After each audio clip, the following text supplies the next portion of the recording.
সন্দেশ পত্রিকা বন্ধ হবার কিছুদিন পরেই যে ইউরা অ্যান্ড সন্সের ব্যবসাও কেন উঠে গেল সেটা অত ছেলে বয়সে আমি জানতেই পারিনি। শুধু শুনলাম মা একদিন বললেন আমাদের এই বাড়ি ছেড়ে চলে যেতে হবে, গড়পাড় ছেড়ে, আর সেই সঙ্গে উত্তর কলকাতা ছেড়ে। আমরা দুজন চলে এলাম ভবানীপুরে আমার মামার বাড়িতে। আমার বয়স তখন 6-এর কাছাকাছি। আমার মনে হয় না সে বয়সে বড় বাড়ি থেকে ছোট বাড়ি বা ভালো অবস্থা থেকে সাধারণ অবস্থায় গেলে মনে বিশেষ কষ্ট হয়। আহা বেচারা কথাটা ছোটদের সম্বন্ধে বড়রাই ব্যবহার করে, ছোটরা নিজেদের বেচারা বলে ভাবে না। ভবানীপুরে বকুল বাগানের বাড়িতে এসেই যেটা আমাকে অবাক করেছিল সেটা হলো চীনে মাটির টুকরো বসানো নকশা করা মেঝে। এ জিনিস আগে কখনো দেখিনি। অবাক হয়ে দেখতাম আর মনে হতো বাপ রে বাপ, না জানি কত পেয়ালা পিরিচ প্লেট ভেঙে তৈরি হয়েছে এই মেঝে। টুকরোগুলো বেশিরভাগই সাদা, তবে তার মধ্যে হঠাৎ এক একটার কোণে হয়তো এক চিলতে ফুল বা তারা বা ঢেউ খেলানো লাইন। কিছু করার না থাকলে এই চীনেমাটির টুকরোগুলো দেখে অনেকটা সময় কেটে যেত। আরেকটা ভালো জিনিস ছিল এ বাড়িতে যেটা গড়পাড়ে পাইনি, সেটা হলো রাস্তার দিকের বারান্দা। শোবার ঘর থেকে বেরিয়েই বারান্দা। সকাল দুপুর বিকেল ভোরে দেখতাম রাস্তায় কত রকম লোকের চলাফেরা। দুপুরে যেত ঠেলা গাড়িতে রং বেরঙের জিনিস নিয়ে ফেরিওয়ালা, জার্মানওয়ালা দোয়ানা, জাপানওয়ালা দোয়ানা। সপ্তাহে 2 দিন না 3 দিন যেত মিসেস উডের বাক্সওয়ালা।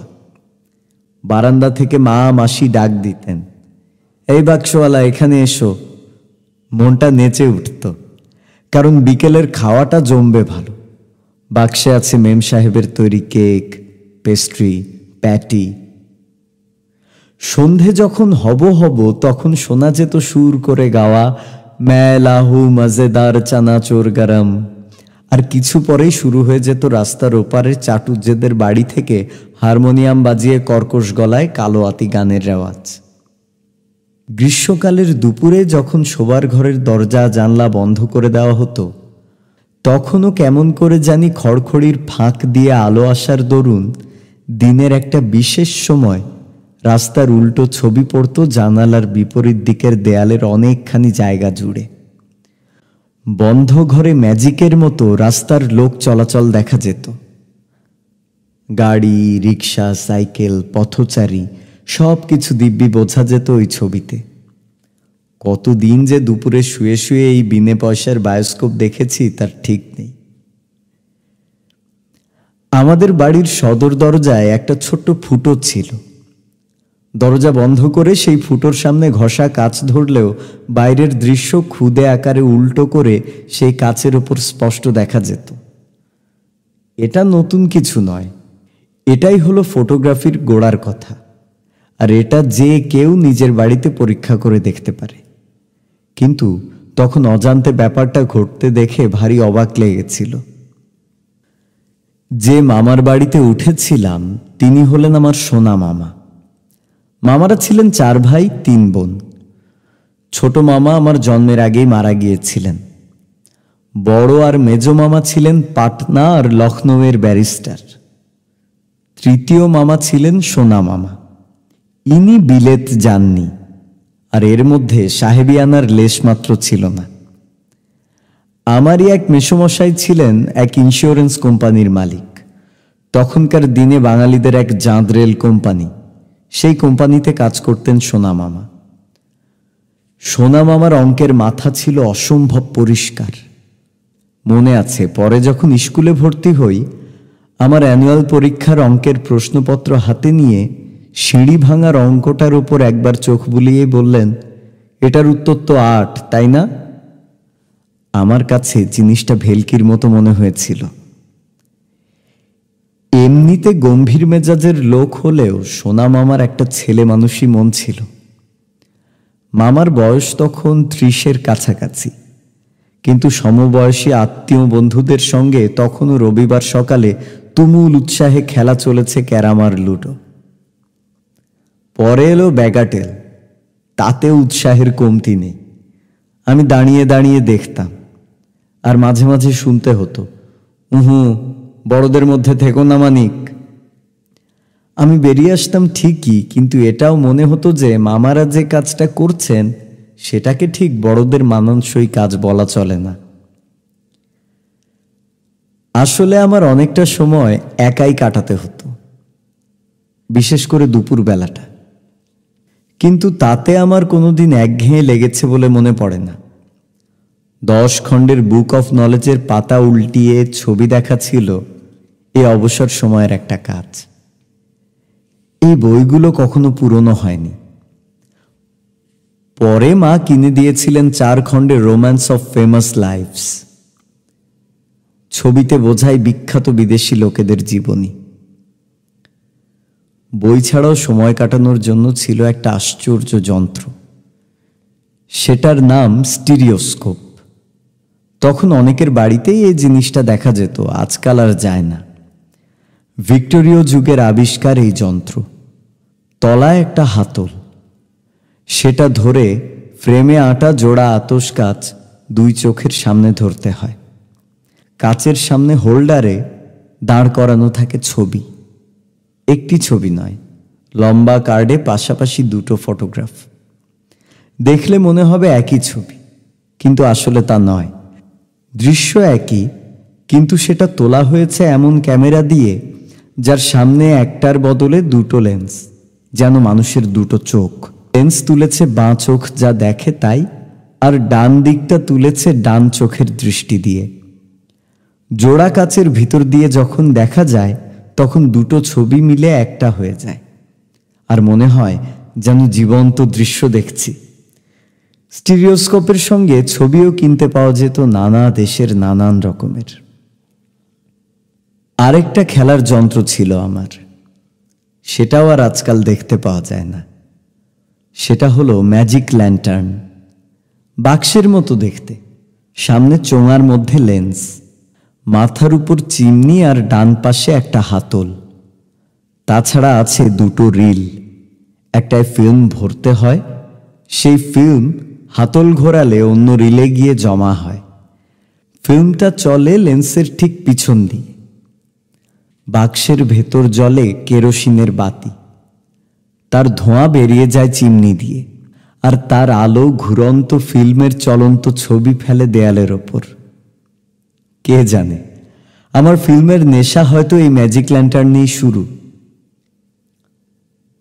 মামার খেলার সাথীদের মধ্যে ছিলেন আরেক মামা, যিনি আমাদের বাড়িতেই থাকতেন, একতলার পূব দিকের ঘরে।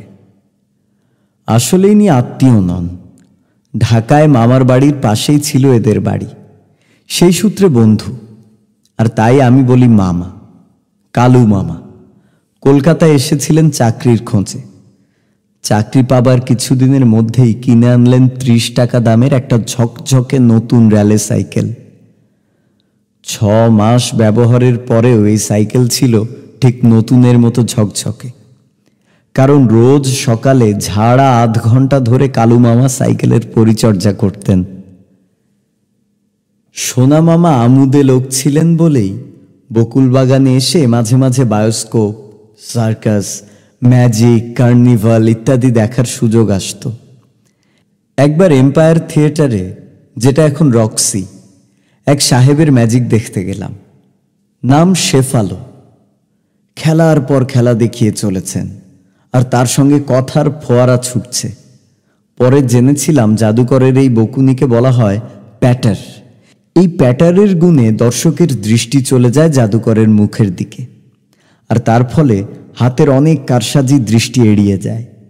কিন্তু শেফালোর দলে ছিলেন এক জাদুকরী, নাম মাদাম প্যালোমো। তিনি ম্যাজিক দেখালেন একেবারে বোবা সেজে। এ জিনিস আর কখনো দেখিনি। এর কিছুদিন পরে এক বিয়ে বাড়িতে একজন বাঙালির ম্যাজিক দেখেছিলাম, যার কাছে শেফালো সাহেবের স্টেজের কারসাজি কিছুই না। স্টেজ ম্যাজিকে নানান যন্ত্রপাতির ব্যবহার হয়, আলোর খেলা আর প্যাটারের জোরে লোকের চোখ মন ধাঁধিয়ে যায়, ফলে জাদুকরের কাজটা অনেক সহজ হয়ে পড়ে। এই ভদ্রলোক ম্যাজিক দেখালেন প্যান্ডেলের তলায় ফরাসের ওপর বসে। তার চারদিক ঘিরে 4-5 হাতের মধ্যে বসেছেন নিমন্ত্রিতরা। এই অবস্থাতে একটার পর একটা এমন খেলা দেখিয়ে গেলেন ভদ্রলোক, যা ভাবলে আজও তাজ্জব বনে যেতে হয়। এই জাদুকরকে অনেক পরে আমার একটা ছোট গল্পে ব্যবহার করেছিলাম। ফরাসের ওপর দেশলাইয়ের কাঠি ছড়িয়ে দিয়েছেন ভদ্রলোক, নিজের সামনে রেখেছেন একটা খালি দেশলাইয়ের বাক্স। তারপর তোরা আয় একে একে বলে ডাক দিতেই কাঠিগুলো গড়িয়ে গড়িয়ে এসে বাক্সয় ঢুকছে। আমাদেরই চেনা এক ভদ্রলোকের কাছ থেকে চেয়ে নিলেন একটা রূপোর টাকা, আর আরেকজনের কাছ থেকে একটা আংটি। প্রথমটাকে রাখলেন হাত 4 দূরে, আর দ্বিতীয়টাকে নিজের সামনে। তারপর আংটিটাকে উদ্দেশ্য করে বললেন, যা টাকাটাকে নিয়ে আয়। বাধ্য আংটি গড়িয়ে গেল টাকার কাছে। তারপর দুটো একসঙ্গে গড়িয়ে গড়িয়ে এলো ভদ্রলোকের কাছে। আরেকটা ম্যাজিক, এক ভদ্রলোকের হাতে 1 প্যাকেট তাস ধরিয়ে দিয়ে আরেকজনের হাত থেকে লাঠি নিয়ে ডগাটা বাড়িয়ে দিলেন তাসের দিকে। তারপর বললেন, আয় রে ইস্কাপনের টেক্কা। প্যাকেট থেকে সরাত করে ইস্কাপনের টেক্কাটা বেরিয়ে এসে লাঠির ডগায় আটকে ধরধর করে কাঁপতে লাগলো। ম্যাজিক দেখার কয়েকদিন পরে হঠাৎ জাদুকরের সঙ্গে দেখা বকুলবাগান আর শ্যামানন্দ রোডের মোড়ে। বয়স 50-55, পরনে ধুতি আর শার্ট। দেখলে কে বলবে ভদ্রলোকের এত ক্ষমতা। আমার ম্যাজিকের ভীষণ শখ, মনে মনে আমি তার শিষ্য হয়ে গেছি। ভদ্রলোককে বললাম আমি তার কাছে ম্যাজিক শিখতে চাই। নিশ্চয়ই শিখবে বলে ভদ্রলোক তার পকেট থেকে 1 প্যাকেট তাস বের করে রাস্তায় দাঁড়িয়ে দাঁড়িয়েই আমাকে একটা খুব মামুলি ম্যাজিক শিখিয়ে দিলেন। তারপর আর ভদ্রলোকের সঙ্গে দেখা হয়নি। পরে ম্যাজিকের বই কিনে হাত সাফাইয়ের অনেক ম্যাজিক আয়নার সামনে দাঁড়িয়ে নিজেই অভ্যেস করে শিখেছিলাম। কলেজ অবধি ম্যাজিকের নেশাটা ছিল। সার্কাস তো এখনো প্রতি বছরই আসে, যদিও তখনকার দিনে হার্মস্টোন সার্কাসে সাহেবরা খেলা দেখাতো, আর আজকাল বেশিরভাগই মাদ্রাজি সার্কাস। যেটা আজকাল দেখা যায় না সেটা হলো কার্নিভাল। আমাদের ছেলেবেলায় সেন্ট্রাল এভিনিউয়ের দুধারে ছিল বড় বড় মাঠ। কলকাতার প্রথম হাই রাইজ 10 তলা টাওয়ার হাউস তখনও তৈরি হয়নি। ইলেকট্রিক সাপ্লাইয়ের ভিক্টোরিয়া হাউস তৈরি হয়নি। এই সব মাঠের একটাতে সার্কাসের কাছেই বসতো কার্নিভাল। কার্নিভালের মজাটা যে কি সেটা আজকালকার ছেলে মেয়েদের বোঝানো মুশকিল। মেলায় নাগরদোলা সকলেই দেখেছে, কিন্তু কার্নিভালের নাগরদোলা বা জায়ান্ট হুইল হতো 5 তলা বাড়ির সমান উঁচু। বহু দূর থেকে দেখা যেত ঘুরন্ত হুইলের আলো। এই নাগরদোলা ছাড়া থাকতো মেরি গো রাউন্ড, অ্যারোপ্লেনের ঘূর্ণি, খোলা মোটর গাড়িতে ঠোকাঠুকি, ঢেউ খেলানো অ্যালপাইন রেলওয়ে, আর আরও কত কি। এসবেরই চারদিকে ছড়িয়ে ছিটিয়ে থাকতো নানান রকম জুয়ার স্টল। এত লোভনীয় সব জিনিস সাজানো থাকতো এইসব স্টলে যে খেলার লোভ সামলানো কঠিন হতো। শেষ পর্যন্ত প্রকাশ্যে জুয়া খেলাটা সরকার বেআইনি করে দেওয়ার ফলে কলকাতা শহর থেকে কার্নিভাল উঠে গেল। আসল রোজগারটা হতো বোধহয় এই জুয়া থেকেই। ভবানীপুরে যখন প্রথম আসি তখনও ফিল্মের কথা আসেনি। তখনকার বিলিতি হাউসগুলোতে ছবির সঙ্গে কথার বদলে শোনা যেত সাহেবের বাজানো পিয়ানো বা সিনেমা অর্গান। এই সিনেমা অর্গান জিনিসটা কলকাতায় মাত্র একটা থিয়েটারেই ছিল, সেটা হলো ম্যাডান বা প্যালেস অফ ভ্যারাইটিস। আজকালের নাম হয়েছে এলিট সিনেমা। অর্গানের নাম ছিল ওয়েলিটজার, আর তার আওয়াজ ছিল ভারী জমকালো। যে সাহেব এই যন্ত্রটি বাজাতেন তার নাম ছিল বায়রন হপার। রোজ কাগজে দেওয়া থাকতো হপার সাহেব সেদিনের ছবির সঙ্গে কি কি সঙ্গীত বাজাবেন তার তালিকা। এই সময় দেখা ছবিগুলোর মধ্যে সবচেয়ে বেশি মনে আছে Ben Hur, count of Monte Cristo, thief of Baghdad আর আঙ্কেল টমস কেবিন। গ্লোবে তখন ছবির সঙ্গে স্টেজে নাচ গানের বন্দোবস্ত ছিল। তখন তাছাড়া আরেকটা বাড়তি পর্দা থাকত। বিজ্ঞাপনে ভরা এই পর্দাকে বলতো সেফটি কার্টেন। সবচেয়ে প্রথম উঠত এই পর্দা, তার কিছুক্ষণ পরে কাপড়ের পর্দা। গ্লোবে কাপড়ের পর্দা উঠলে পরে বেরিয়ে পড়ত স্টেজ। তাতে রং তামাশা শেষ হলে পর নেমে আসত সিনেমার সাদা স্ক্রিন। তারপর ছবি শুরু। পর্দার সামনে একপাশে থাকত পিয়ানো। ছবির ঘটনার মেজাজের সঙ্গে তাল রেখে সাহেব বাজনা চালিয়ে যেতেন যতক্ষণ ফিল্ম চলে। আঙ্কেল টমস কেবিন ছবি দেখতে গিয়ে এক মজা হলো। বাড়ির সবাই মিলে গিয়েছি গ্লোব সিনেমায়। নিগ্রোদাস আঙ্কেল টম তার নৃশংস মনিব সাইমন লেগ্রির চাবুক খেয়ে দোতলার সিঁড়ি থেকে গড়িয়ে পড়ে মরে গেছে। আমাদের সকলের রাগ পড়ে আছে লেগ্রির ওপর। ছবির শেষ দিকে টম ভূত হয়ে ফিরে আসে মনিবের কাছে। মনিব সেই ভূতের দিকে চাবুক চালায়। টম হাসতে হাসতে এগিয়ে আসে তার দিকে। কালু মামা আমার পাশে বসে হাঁ করে ছবি দেখতে দেখতে হঠাৎ আর থাকতে না পেরে হল ভর্তি লোকের মধ্যে সিট ছেড়ে দাঁড়িয়ে উঠে চিৎকার শুরু করে দিলেন, হালায় এখনো চাবুক মারে, এখনো চাবুক মারে, শয়তান, এবার বুঝবি তোর পাপের ফল। 1928 সালে হলিউডে প্রথম সবাক ছবি তৈরি হলো। কলকাতায় প্রথম টকি এলো তার 1 বছর পরেই। তারপরেও বছরখানেক ধরে এমন বেশ কিছু ছবি এসেছে যেগুলোর কিছু অংশ শব্দ আছে, কিছুতে নেই। যার পুরোটাতে শব্দ আছে কাগজে সেটার বিজ্ঞাপন হতো 100% টকি বলে। আমার দেখা প্রথম টকি সম্ভবত টারজান দি এপম্যান। গ্লোবে এসেছে ছবি। প্রথম দিন দেখতে গিয়ে টিকিট পাওয়া গেল না। আমায় নিয়ে গেছেন আমার এক মামা। আমার মুখ দেখে তার বোধহয় দয়া হলো। বুঝলেন আজ একটা কিছু না দেখে বাড়ি ফেরা উচিত হবে না। কাছেই ছিল অলবিয়ন থিয়েটার, যেটার নাম এখন রিগ্যাল। সেখানে টিকিট ছিল, কিন্তু সেটা বাংলা ছবি, মোটেই সবাক নয়। ছবির নাম কাল পরিণয়। সেটা যে ছোটদের উপযোগী ছবি নয় সেটা আমিও খানিকটা দেখেই বুঝেছিলাম। মামা আমার দিকে ফিরে চাপা গলায় বার কয়েক জিজ্ঞেস করলেন, বাড়ি যাবে?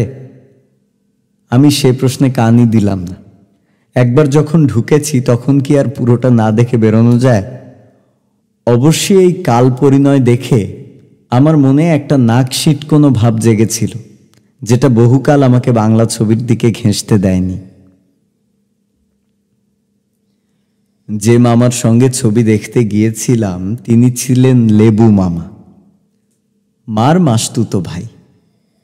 কালু মামার মতো ইনিও ঢাকা থেকে এসেছিলেন কলকাতায় চাকরির খোঁজে। এরও স্থান হয়েছিল আমার মামার বাড়িতেই। এখানে মার আরেক মাসতুতো ভাইয়ের কথা বলা দরকার, কারণ ননি মামার মতো ঠিক আরেকটি লোক আমি বেশি দেখিনি।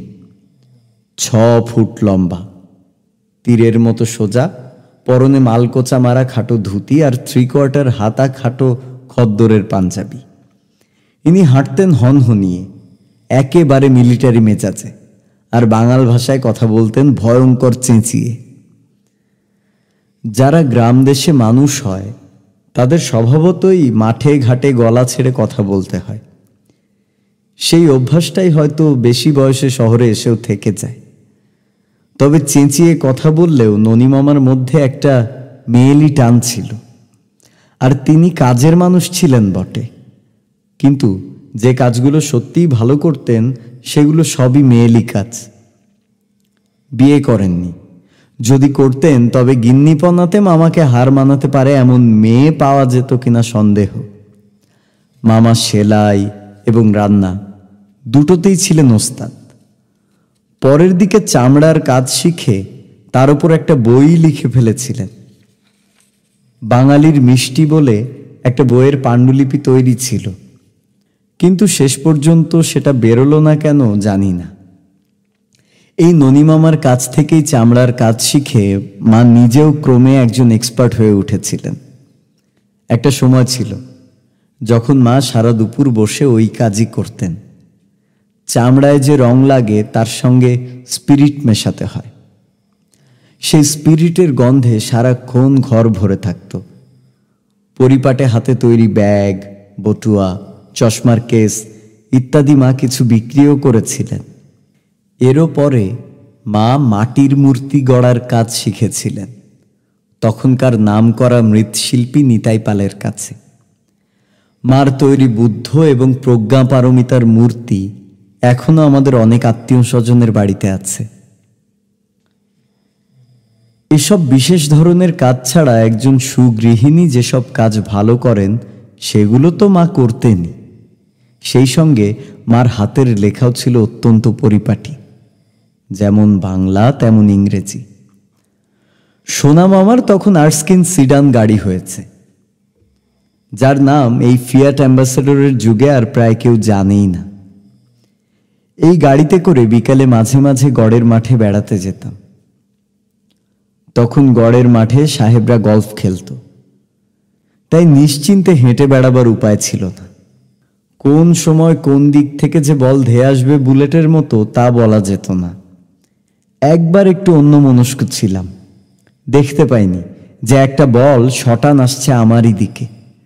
ড্রাইভার সুধীরবাবু হঠাৎ হ্যাঁচকা টান মেরে আমাকে সরিয়ে নিলেন, আর বল আমাদের দুজনের কান ঘেঁষে বেরিয়ে গিয়ে রাস্তা পেরিয়ে চলে গেল ভিক্টোরিয়া মেমোরিয়ালের রেলিংয়ের দিকে।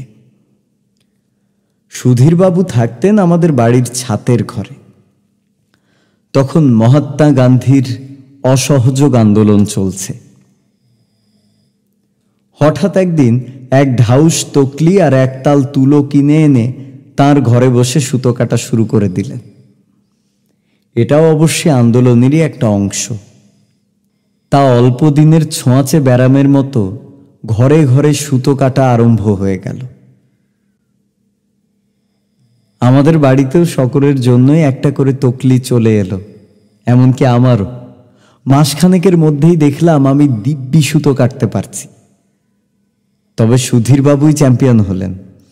নিজের কাটা সুতো দিয়ে ফতুয়া বানাতে আর কেউ পারেনি। কলকাতায় তখন এক বিরাট স্বদেশী মেলা হয়েছিল। আমরা সবাই দেখতে গিয়েছিলাম। এলগিন রোডের মোড়ের কাছে তখন একটা প্রকাণ্ড খোলা মাঠ ছিল। তাকে বলতো জিমখানা ক্লাবের মাঠ। এখন সেখানে বাড়ি উঠে গেছে। সেই মাঠে বসেছিল স্বদেশী মেলা।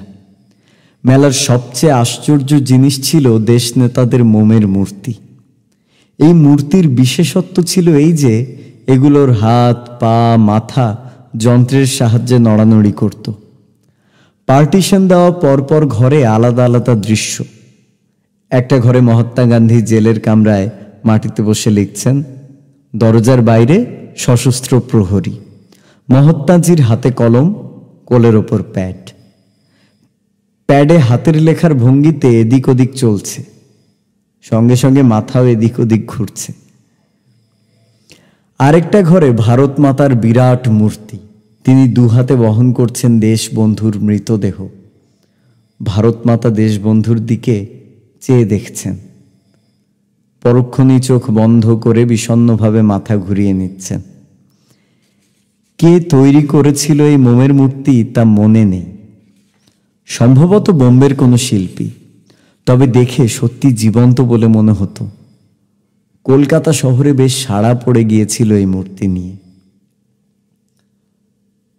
আমার দিদিমা আমাদের সঙ্গে বকুল বাগানেই থাকতেন। ফর্সা, ছিপছিপে, সুন্দরী ছিলেন দিদিমা। চমৎকার গানের গলা ছিল। তার মুখে শোনা ময়মনসিংহের গান, চরকার নাচন দেখা জালো তরা, এখনো কানে লেগে আছে। সালটা বোধ হয় 1926। এমন সময় একবার আমার সব মামা মাসি, তাদের স্বামী স্ত্রী ছেলে মেয়ে মিলে একসঙ্গে এলেন কলকাতায়। এ ঘটনা বড় একটা ঘটে না। মেজ মামা থাকেন লখনৌয়ে, বড় মামা পাটনায়, বড় মাসি পূর্ববঙ্গে কাকিনায়, মেশো কাকিনা স্টেটের ম্যানেজার। সবাই কলকাতা আসাতে ঠিক হলো দিদিমার সঙ্গে গ্রুপ ফটো তোলা হবে। তখনকার দিনে অনেকের বাড়িতেই ক্যামেরা থাকতো না, বা থাকলেও সেটা হতো 4-5 টাকা দামের বক্স ক্যামেরা। তাই দিয়ে তেমন ভালো ছবি উঠতো না, অন্তত বাঁধিয়ে রাখার মতো গ্রুপ ছবি তো নয়। তাই কোনো বিশেষ উপলক্ষে সাহেব দোকানে গিয়ে গ্রুপ ছবি তোলার রেওয়াজ ছিল। বাঙালি দোকানও যে ছিল না তা নয়, তবে তার বেশিরভাগই উত্তর কলকাতায়।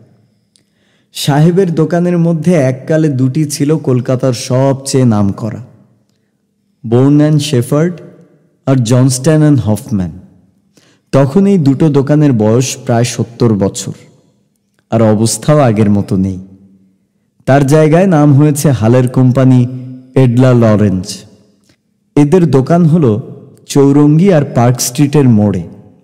মাসতুতো ভাই বোন সব শুদ্ধ 18 জন গিয়ে হাজির হলাম এডনা লরেন্সের দোকানে। আগে থেকে বলা ছিল, তাই সাহেব গ্রুপ ছবি তোলার সব আয়োজন করেই রেখেছিল। প্রকাণ্ড হল ঘরে পাশাপাশি চেয়ার রাখা হয়েছিল 6খানা। তারই মাঝামাঝি একটায় বসলেন দিদিমা। পুরুষরা সকলেই সারি বেঁধে পেছনে দাঁড়ালো। মা, মাসি, মামিরা বাকি চেয়ারগুলোয় বসলেন। বড় মামার অল্প বয়সী 2 মেয়ে বসলো সামনের টুলে, আর আমি দাঁড়ালাম মা আর দিদিমার মাঝখানে। ঘরের মধ্যে ছবি তোলা হচ্ছে। ফ্ল্যাশ বা আলো ব্যবহার করবেন না সাহেবরা, হয়তো তখন রেওয়াজ ছিল না। একপাশে জানালার সারি দিয়ে যা আলো আসছে তাতেই হবে। ঢাউস ক্যামেরা, লেন্সের সামনে ক্যাপ বসানো। সেই ক্যাপ হয়তো 2 সেকেন্ডের জন্য খুলে আবার বন্ধ করে দেওয়া হবে, আর সেই 2 সেকেন্ডেই ছবি উঠে যাবে। ওই সময়টুকুতে নড়াচড়া চলবে না। সাহেব রেডি বলতেই সবাই আড়ষ্ট হলো, দৃষ্টি ক্যামেরার দিকে। যিনি ছবি তুলবেন তার পাশে আরেকজন সাহেব, তার হাতে করতালওয়ালা শঙ্পুতুল। তার পেট টিপলে হাত দুটো খটাং খটাং করে করতাল বাজায়। এই পুতুলের দরকার আমার মেজ মামার ছোট ছেলে বাচ্চুর জন্য। তার মাত্র কয়েক মাস বয়স, সে তার মায়ের কোলে বসেছে। তার দৃষ্টি যাতে ক্যামেরার দিকে থাকে, তাই সাহেব ক্যামেরার পেছনে দাঁড়িয়ে করতাল বাজাতে শুরু করলেন, আর সময় বুঝে অন্য সাহেব লেন্সের ক্যাপ খুলে আবার বন্ধ করে ছবি তুলে নিলেন। এই ছবি তোলার বছর 4-5-এর মধ্যে আমার দিদিমা, বড় মামা আর বড় মাসির ছেলে মানুদা মারা যান। এই একই গ্রুপ ফটো থেকে 3 জনের ছবি আলাদা আলাদা করে এনলার্জ করে দেন আমার ধন দাদু। বকুল বাগানে আমাদের সঙ্গে থাকতেন আমার ছোট মাসি। তার গাইয়ে হিসেবে খুব নাম ছিল।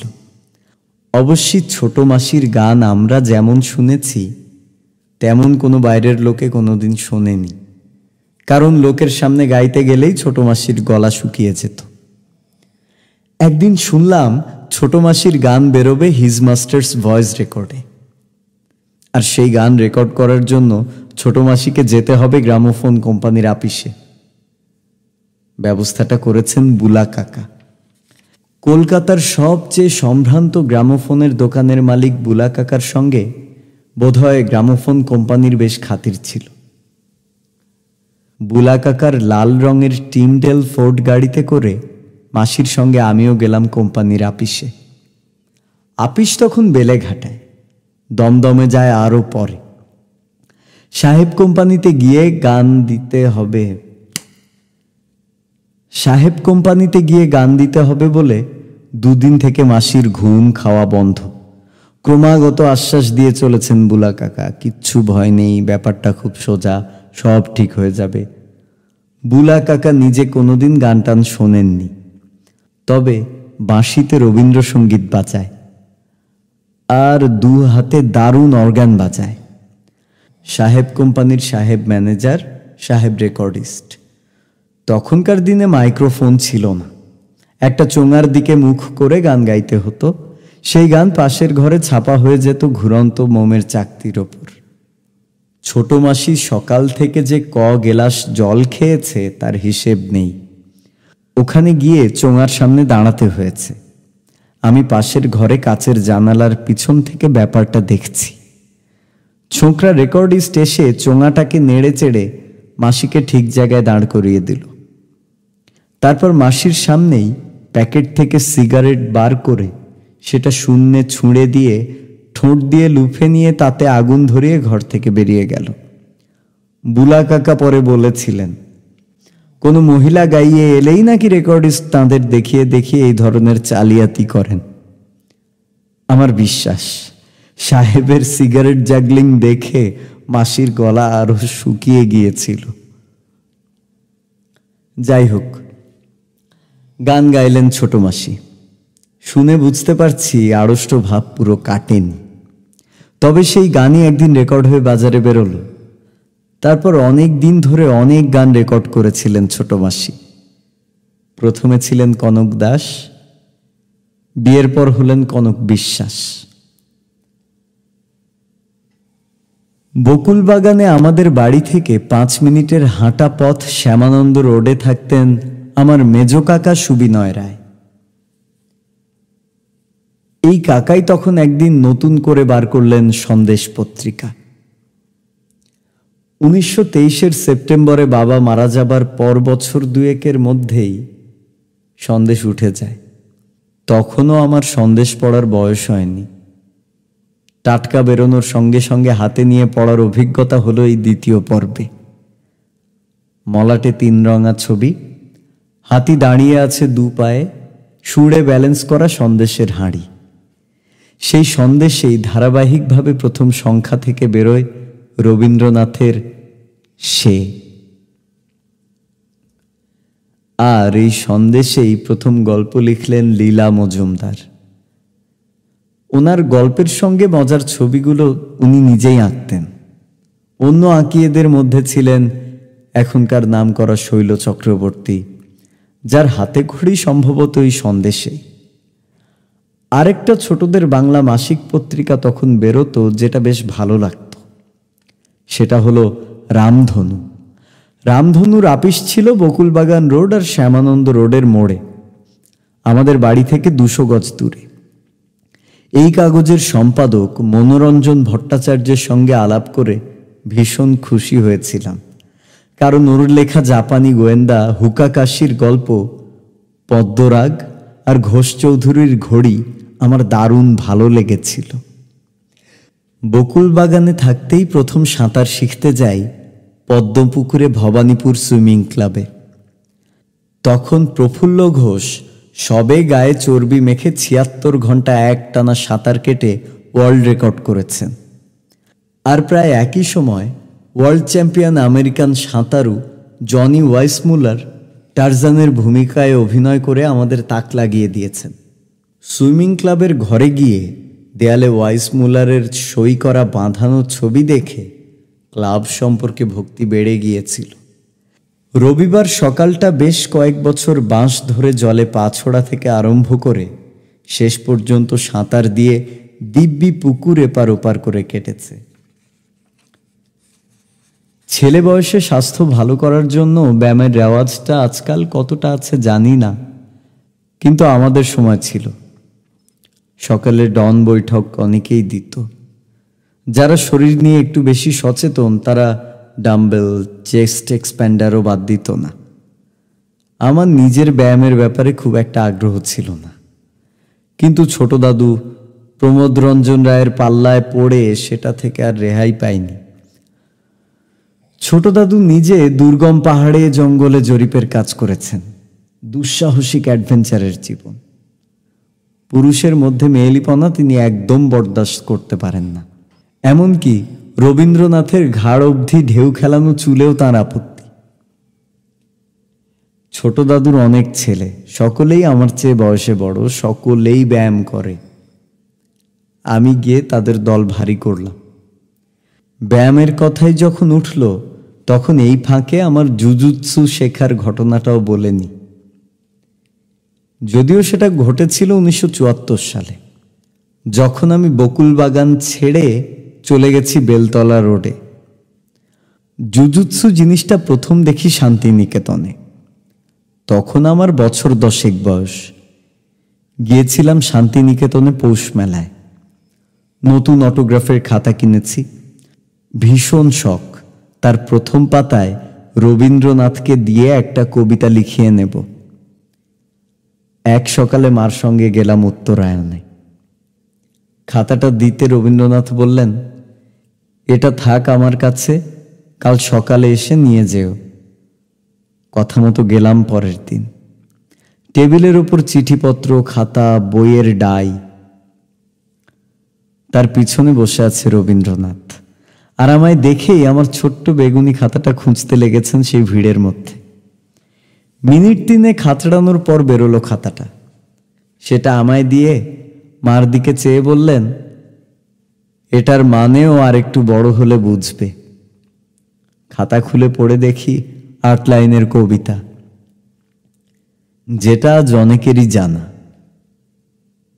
বহুদিন ধরে বহু ক্রোশ দূরে, বহু ব্যয় করি বহু দেশ ঘুরে, দেখিতে গিয়েছি পর্বতমালা, দেখিতে গিয়েছি সিন্ধু। দেখা হয় নাই চক্ষু মেলিয়া, ঘর হতে শুধু 2 পা ফেলিয়া, একটি ধানের শীষের উপরে একটি শিশির বিন্দু। 7ই পৌষ 1336, শান্তিনিকেতন, শ্রী রবীন্দ্রনাথ ঠাকুর।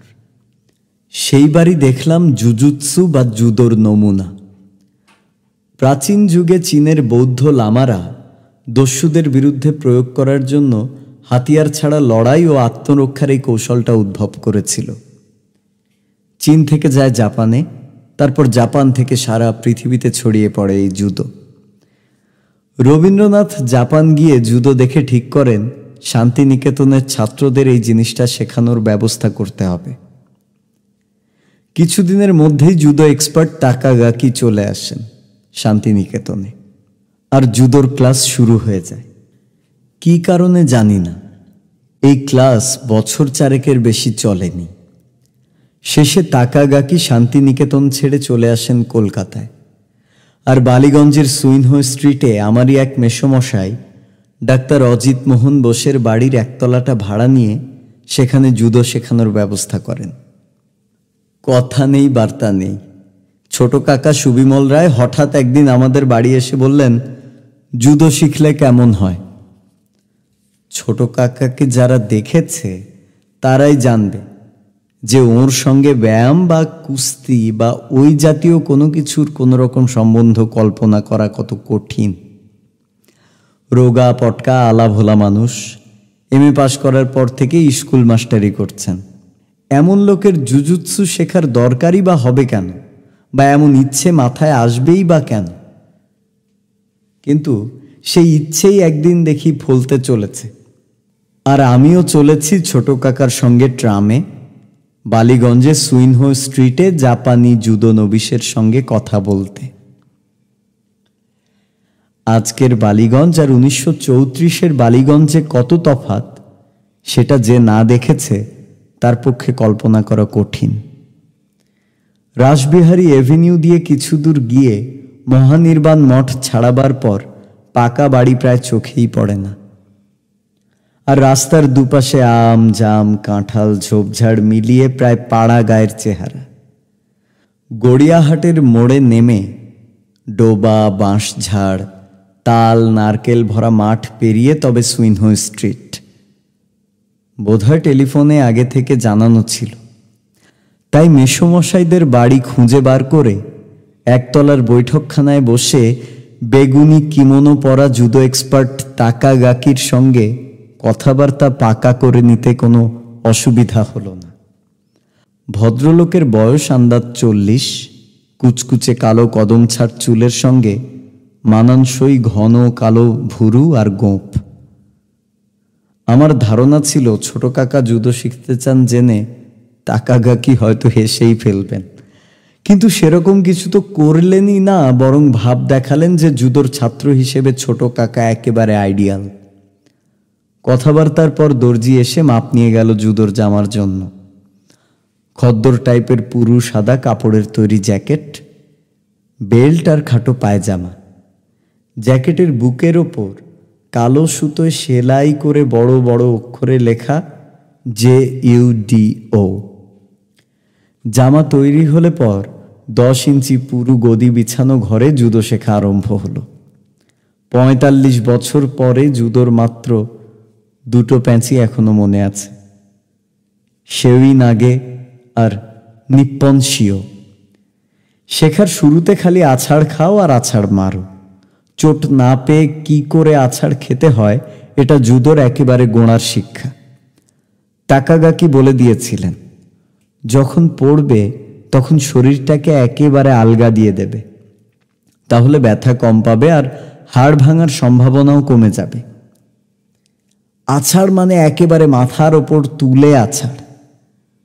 জুদোর কায়দায় একটা 12-13 বছরের ছেলেও যে একটা দুমশো মানুষকে কত সহজে আছাড় মারতে পারে সে এক অবাক করা ব্যাপার।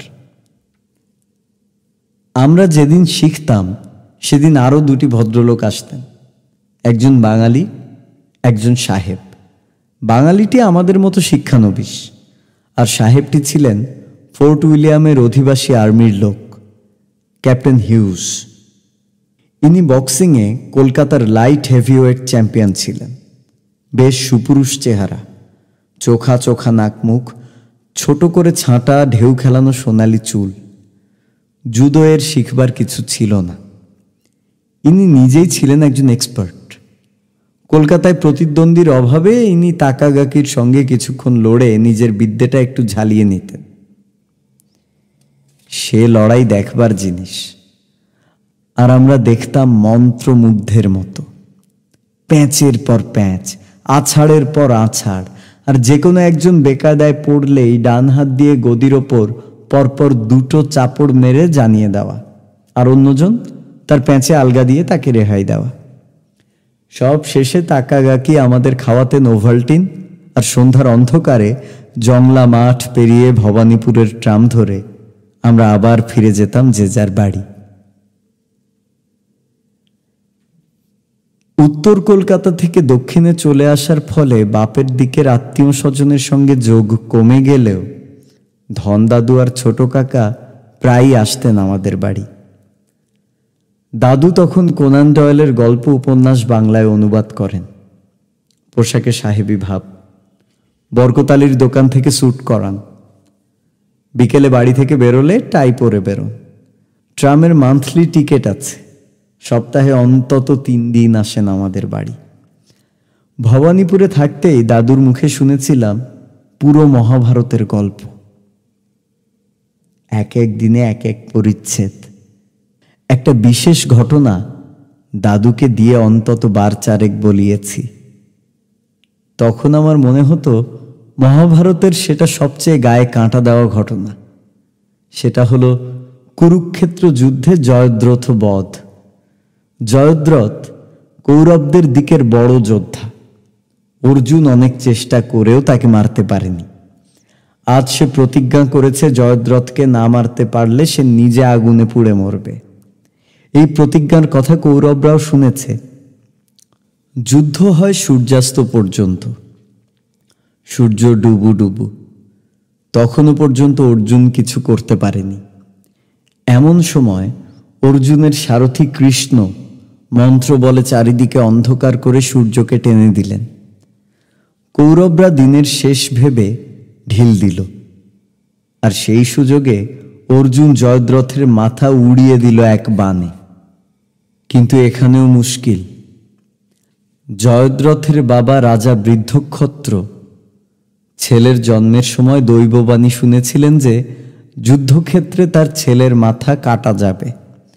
শুনে তিনি অভিশাপ দিয়েছিলেন, কাটা মুন্ডু মাটিতে পড়লেই যে ফেলেছে তার নিজের মাথা চৌচির হয়ে যাবে। এটা জানা ছিল বলে কৃষ্ণ অর্জুনকে সাবধান করে দিয়েছিলেন, দেখো জয়দ্রথের কাটা মাথা যেন মাটিতে না পড়ে, তাহলে তোমার মাথাও ফেটে যাবে। অর্জুন তাই এক বাণে জয়দ্রথের মাথা কেটে সেটা মাটিতে পড়ার আগেই পরপর 6টি বাণ মেরে সেটা শূন্যে উড়িয়ে বহু দূর নিয়ে গিয়ে ফেলে দিল জয়দ্রথের তপস্যারত বুড়ো বাপ বৃদ্ধক্ষত্রের কোলে। বৃদ্ধক্ষত্র নিজের ছেলের মাথা কোলে দেখেই চমকে উঠে দাঁড়ানো মাত্র কাটা মাথা মাটিতে গড়িয়ে পড়ার সঙ্গে সঙ্গে তার নিজের মাথা ফেটে চৌচির হয়ে গেল। দাদুর কাছে যেমন মহাভারতের গল্প শুনতাম, তেমনি ছোট কাকার কাছে শুনতাম ভূতের গল্প। এই ছোট কাকার বিষয় অল্প কথায় বলা মুশকিল, কারণ ঠিক ছোট কাকার মতো আরেকটি মানুষ আর আছে কিনা সন্দেহ। ছোট কাকা মাস্টারি করতেন সিটি স্কুলে। খাটো ধুতি, ঢোলা হাতা পাঞ্জাবি, কাঁধে চাদর, হাতে ছাতা আর পায়ে ব্রাউন ক্যাম্বিসের জুতো দেখলে পেশাটা আন্দাজ করা যেত। ছোট কাকা বিয়ে করেননি। একা মানুষ বলেই বোধহয় ছোট কাকার কাজ ছিল হেঁটে বা বাসে পালা করে চতুর্দিকের আত্মীয় স্বজনের বাড়ি গিয়ে তাদের খবর নেওয়া। আমার বিশ্বাস আমাদের বিরাট ছড়ানো রায় পরিবারের সবাইকে একমাত্র ছোট কাকাই চিনতেন। মজার মানুষগুলোর স্বপ্নগুলো মজার হয় কিনা জানি না, ছোট কাকার স্বপ্নের কথা শুনে তাই মনে হতো। একবার স্বপ্নে দেখলেন এক জায়গায় খুব জাঁকিয়ে কীর্তন হচ্ছে। কিছুক্ষণ শুনে বুঝলেন গানের কথা শুধু একটি মাত্র লাইন, সত্য বেগুন জলে। কিভাবে এই লাইনটা গাওয়া হচ্ছিল সেটাও ছোট কাকা নিজে গেয়ে শুনিয়ে দিয়েছিলেন। আরেকটা স্বপ্নে দেখলেন কলকাতার রাস্তায় প্রসেশন বেরিয়েছে, মানুষ নয় বাদরের। তাদের হাতে ঝান্ডা, আর তারা স্লোগান দিতে দিতে চলেছে, তেজ চাই তেজ চাই, আফিমে আরো তেজ চাই। আত্মীয়দের অনেককেই ছোট কাকা তার নিজের দেওয়া নামে ডাকতেন। তাই শুধু না, তাদের বিষয় কিছু বলতে গেলেও সেই নামেই বলতেন। বারবার ছোট কাকার মুখে শুনে শুনে সেসব নাম আমাদের চেনা হয়ে গিয়েছিল। আমরা জানতাম ডিডাক্স হচ্ছেন ধন দাদু, ভরয়েড হচ্ছেন মেজ পিসে মশাই, ওয়াং হচ্ছেন ধন দাদুর মেয়ে তুতু পিসি, গ্যাগ্রিল হচ্ছে ধন দাদুর ছেলে পানকু কাকা, ছোট কুসুমপোয়া আর বড় কুসুমপোয়া হলো আমার পিস্তুত বোন নিনিদি আর রুবিদি, বজ্র বৌঠান হচ্ছেন মা, নুলমুলি হচ্ছে আমি। কখন কেন কিভাবে এই নামকরণ হয়েছে তা কেউ জানে না। একবার জিজ্ঞেস করেছিলাম পিসে মশাইয়ের নাম ভরয়েড কেন হলো। তাতে ছোট কাকা গম্ভীরভাবে জবাব দিয়েছিলেন, উনি খুব ভোরে ওঠেন তাই। নিজে বাড়াবাড়ি রকম ধার্মিক না হলেও সাধু সন্ন্যাসীদের সম্পর্কে ছোট কাকার একটা স্বাভাবিক কৌতূহল ছিল। তাদের জীবনী পড়তেন, আর জীবিতদের মধ্যে যাদের ওপর ছোট কাকার শ্রদ্ধা ছিল তারা শহরে এলেই তাদের সঙ্গে গিয়ে দেখা করতে আসতেন। তিব্বতী বাবা, ত্রৈলঙ্গ স্বামী, বিজয়কৃষ্ণ গোস্বামী, সন্তুদাস বাবাজি, রামদাস কাঠিয়া বাবা, এইসব সাধুদের সম্বন্ধে কত গল্পই না শুনেছি ছোট কাকার কাছে। একা মানুষ, নিজের ধান্দায় থাকেন, অল্পেই সন্তুষ্ট। তাই ছোট কাকাকেও মাঝে মাঝে একরকম সন্ন্যাসী বলেই মনে হতো। তাছাড়াও ওর কিছু বাতিক ছিল যেটা সাধারণ মানুষের মধ্যে বড় একটা দেখা যায় না। মুখে গ্রাস নিয়ে 32 বার চিবোনোর কথা তো আগেই বলেছি। সকালে মুখ ধোবার সময় বেশ কিছুক্ষণ চলতো নাক দিয়ে জল টেনে মুখ দিয়ে বার করা। এটার নাম ছিল নামি মুদ্রা। এটা ছাড়া কাকি মুদ্রা বলেও একটা ব্যাপার ছিল, সেটা যে কি তার মনে নেই। বিকেলে শবাসন করে শুয়ে থাকতেন বেশ কিছুক্ষণ, আর তারপরেই ছাতা নিয়ে বেরিয়ে পড়তেন। খাওয়া, বিশ্রাম, কাজ, বেড়ানো, গল্প করা সব কিছুরই ফাঁকে ফাঁকে চলতো ছোট কাকার ডায়েরি লেখা। এটা জোর দিয়ে বলতে পারি যে এমন ডায়েরি কেউ কোনোদিন লেখেনি। এতে থাকতো সকালে কাগজে পড়া জরুরি খবরের শিরোনাম থেকে শুরু করে প্রায় প্রতি ঘন্টায় কি করলেন, কি পড়লেন, কি খেলেন, কোথায় গেলেন, কি দেখলেন, কে এলো, সব কিছুরই বিবরণ। ট্রেনে করে বাইরে গেলে ইঞ্জিনের কি টাইপ সেটাও লিখে রাখতেন।